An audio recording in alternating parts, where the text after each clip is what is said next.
कांग्रेस की सियासी नाव में छेद कम होने का नाम नहीं ले रहा है। जैसे जैसे लोकसभा चुनाव की तारीखें नजदीक आ रही हैं, वैसे वैसे कांग्रेस की नाव में छेद बढ़ते जा रहे हैं। फिर चाहे पूर्व सीएम हो या करीब एक दशक तक कांग्रेस के तेज तर्रार प्रवक्ता हो, कांग्रेस नेताओं की ऐसी कोई कैटेगरी नहीं बची जो कांग्रेस का साथ छोड़कर बीजेपी के जहाज को न पकड़ रहा हो। राज्य अलग अलग है, लेकिन गुजरात से लेकर महाराष्ट्र और राजस्थान तक जो पाला बदल रहे हैं वो राम के नाम का हवाला दे रहे हैं और सनातन के नाम पर आत्मा जगने की बात कह रहे हैं। लेकिन सवाल यह है कि आखिर चुनाव के वक्त ही इन सब की आत्मा क्यों जागती है। शुरुआत आज के दो सबसे बड़े चेहरों के साथ। पहला चेहरा कांग्रेस के बेहद तेज तर्रार प्रवक्ता रहे गौरव वल्लभ। से आलू आगे से सोना, बेहूदी बातें मैं नहीं कर से पढ़ के आए। एमए इन पॉलिटिकल साइंस कहाँ है प्रधानमंत्री? एमए इन झूठ बोल पॉलिटिकल के यहाँ साइंस पे पढ़ा। लोगों को बरगला रहे हैं। 10वीं पास आलू आगे जो से 10वीं सोना, नहीं था एमए इन उसको पॉलिटिकल एजुकेशन साइंस। मिनिस्टर बना दिया। जो 10वीं पास नहीं है, शर्म नहीं आई आपको? डूब के मर जाना चाहिए था उस दिन। दूसरा चेहरा संजय निरुपम। मुंबई की राजनीति में कांग्रेस का वो नाम जो उत्तर भारतीयों की आवाज बनकर गूंजता रहा। ये पूरी सरकार ही फर्जी है और सबसे ज्यादा फर्जी तो प्रधानमंत्री नरेंद्र मोदी हैं। कांग्रेस की नाव में छेद करने वाले ये दो बिल्कुल ताजा चेहरे हैं जिन्होंने हाथ का साथ छोड़ने का ऐलान कर दिया है।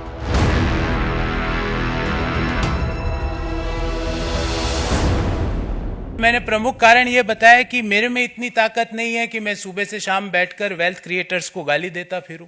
मैं नहीं दे सकता। ये जो वैचारिक स्तर पर जो एक द्वंद्व चल रहा है पार्टी में, उसकी वजह से बड़े पैमाने पर कार्यकर्ताओं के अंदर एक निराशा और नाराजगी बनी हुई है। और अगर यूं ही चलता रहा तो आगे जाकर धीरे धीरे बहुत कुछ खत्म हो जाएगा, बिगड़ जाएगा, मुझे ऐसा लग रहा है। तस्वीरें देश की राजधानी दिल्ली में बीजेपी के पार्टी मुख्यालय की है, जहां गौरव वल्लभ कांग्रेस की सदस्यता से इस्तीफा देने के बाद बीजेपी के परिवार का हिस्सा बनने के लिए पहुंचे थे। औपचारिक प्रक्रिया से पहले गौरव वल्लभ की तारीफ में कसीदे पढ़े गए। कई बार संजय मयूं और अनिल बलूनी सब टीम बैठती है तो गौरव वल्लभ अगर डिस्कशन में जा रहे हैं तो फिर उस प्रकार कोई सीनियर जाना चाहिए। ऐसी चर्चा उनके कमरे में मैंने सुनी है और ऐसे गौरव जी का आज पार्टी ज्वाइनिंग हो रहा है, मैं उनका स्वागत करता हूं। खैर बात गलत नहीं है। करीब 4 साल पहले गौरव वल्लभ की बहस के हिस्से सोशल मीडिया पर वायरल हुआ करते थे। देखिए, यहाँ आके बरगलाने की और हास्य कविताएं करके मैं मानता हूँ आप कपिल शर्मा से बेटर एक्टर हो। जैसे आपने मुझे बोला ना, मैं मानता हूँ। क्यों ना शाम को 9 से 9:30 एक प्रोग्राम चालू करा जाए, संबित पात्रा लाइव, संबित पात्रा शो। करो उस पे नौटंकी, करो गाने, गाओ दलदल, जो करना वो करो। गौरव वल्लभ ने बीजेपी प्रवक्ता संबित पात्रा से पूछा था कि 5 ट्रिलियन में कितने जीरो होते हैं और उनका ये सवाल पूरे देश में उनकी पहचान बन गया था। ये जो पूरा 5 वर्ष है, इसमें हम $2 ट्रिलियन जोड़ेंगे। विश्व के बुलंदी पर हम $5 ट्रिलियन इकोनॉमी के। मुझे ये लगता है मेरे भाई को ये 5 का अंक बड़ा भाता है। संबित भैया, 5 ट्रिलियन में कितने जीरो होते हैं बताना? बताओ ना। बताता हूं। नहीं, बताओ ना आज दर्शकों। बताता हूं। बैठो, बता दो। आप 5 ट्रिलियन की बात कर रहे हो, बताओ 5 ट्रिलियन में कितने जीरो? बताता हूं। आप सुनो। आज बताओ एबीपी न्यूज के दर्शकों को संबित पात्रा जी का ज्ञान, 5 ट्रिलियन में कितने जीरो होते? जवाब दे। पहले ये राहुल गांधी से पूछ के आओ मेरे भाई। देखिए कितने जीरो होते हैं। ये देख लिया, इनका ज्ञान देख लिया आपने।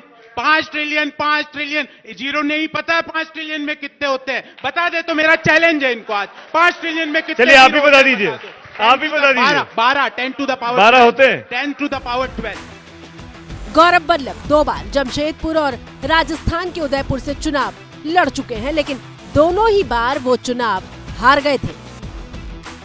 पेशे से प्रोफेसर रहे गौरव वल्लभ काफी वक्त से लाइमलाइट से दूर थे और अब सच्चे सनातनी होने का दावा करके महाभारत का श्लोक पढ़ के बता रहे हैं कि कैसे कांग्रेस एक दिशाहीन पार्टी हो चुकी है।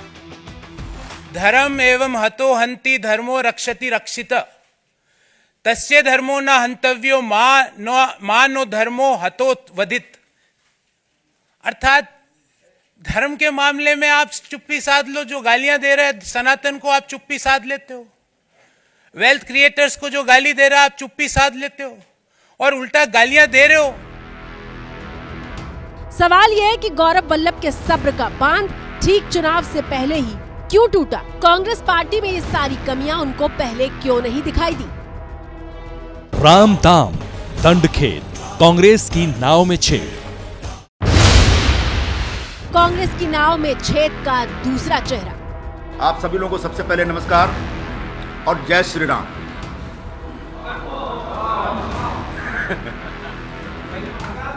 कांग्रेस से संजय निरुपम का साथ क्या छूटा, वो जय सिया राम से ऐतराज करने वालों का अंजाम तक बताने लगे हैं। सर, जब हम आपसे मिलते हैं तो आपको हम नमस्ते कहते हैं, आज जय श्री राम कहें?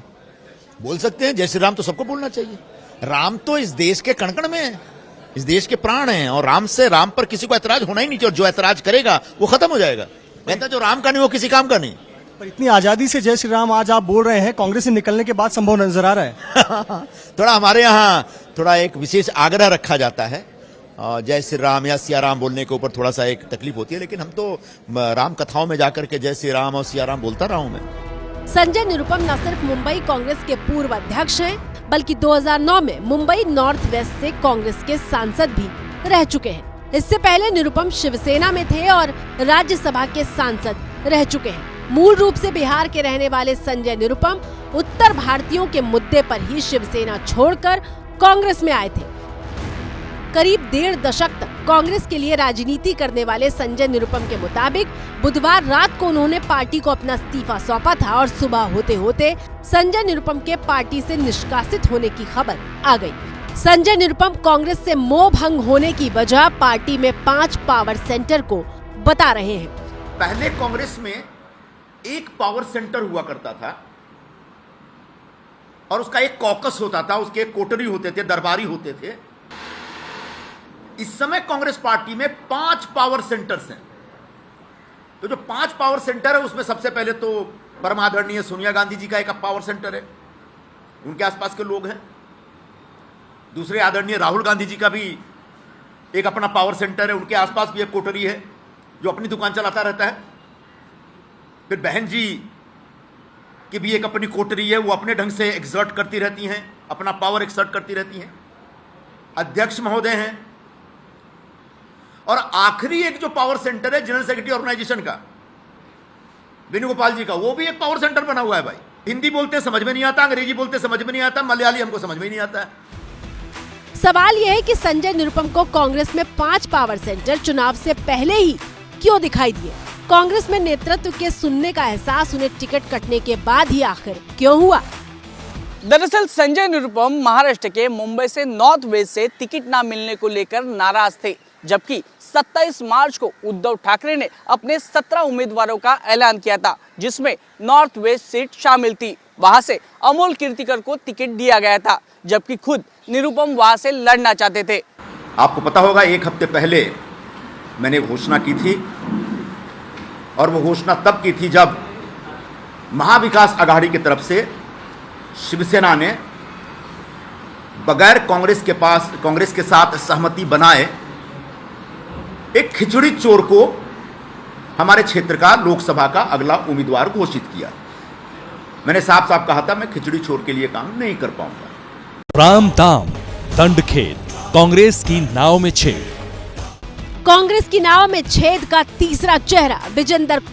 इंटरनेशनल मुक्केबाज विजेंदर सिंह के बीजेपी का दामन थामने की खबर आई थी, जब बीजेपी महासचिव विनोद तावड़े ने विजेंदर का पार्टी में स्वागत किया था।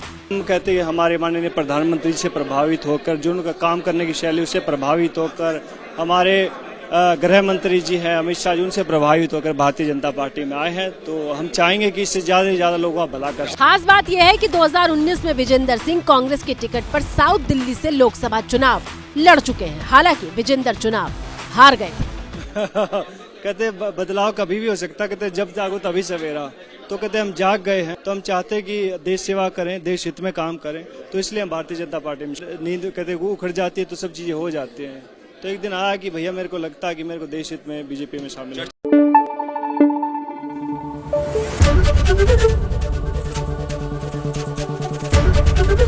एबीपी न्यूज आपको रखे आगे।